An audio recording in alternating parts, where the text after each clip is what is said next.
السلام علیکم ورحمۃ اللہ وبرکاتہ۔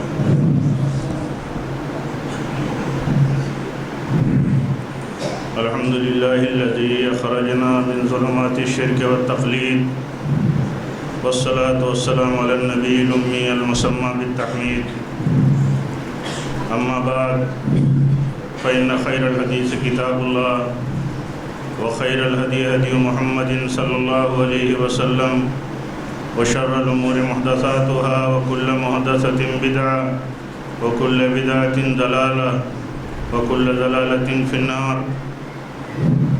أعوذ بالله من الشيطان الرجيم۔ يا أيها الذين آمنوا اتقوا الله حق تقاته ولا تموتن إلا وأنتم مسلمون۔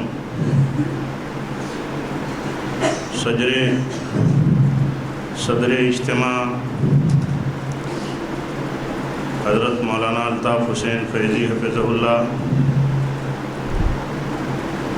اس اجتماع کے مہمان فاضل خطیب ابو زید ضمیر حفظہ اللہ،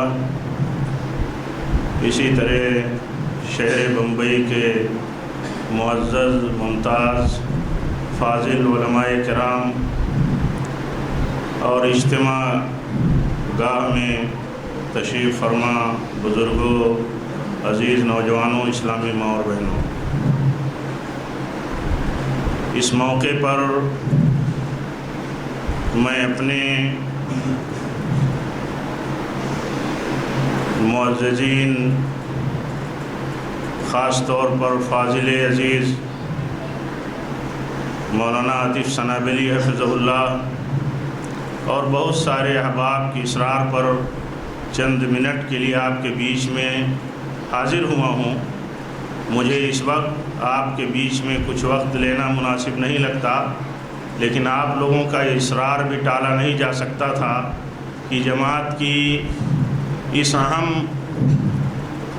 نشست میں میں موجود ہوں تو چند منٹ جماعت کے سامنے کچھ باتیں رکھی جائیں، رکھا جانا مناسب ہے۔ اس موقع پر میں آپ کے سامنے پہلی بات تو یہ کہنا چاہتا ہوں کہ دیکھیے، اسلام جماعت کے بغیر نہیں ہے۔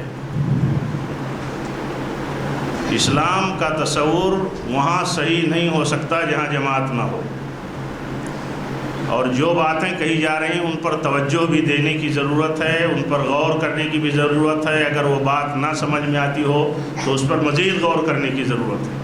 دیکھیے، اسلام خالص وہاں نہیں موجود ہو سکتا جہاں جماعت نہ ہو، جماعتی سوچ نہ ہو جس کے پاس، اس کے پاس اسلام ناقص ہوگا۔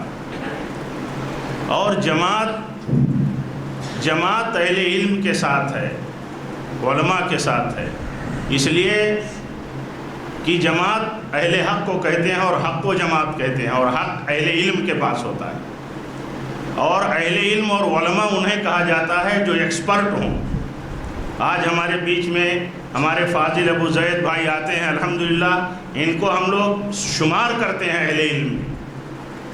اور یہ بات میں اس لیے کہتا ہوں کہ لوگوں کو کنفیوژن نہیں رہنا چاہیے کہ جماعت ان کے تعلق سے اور جماعت کے علماء ان کے تعلق سے کیا تصور رکھتے ہیں۔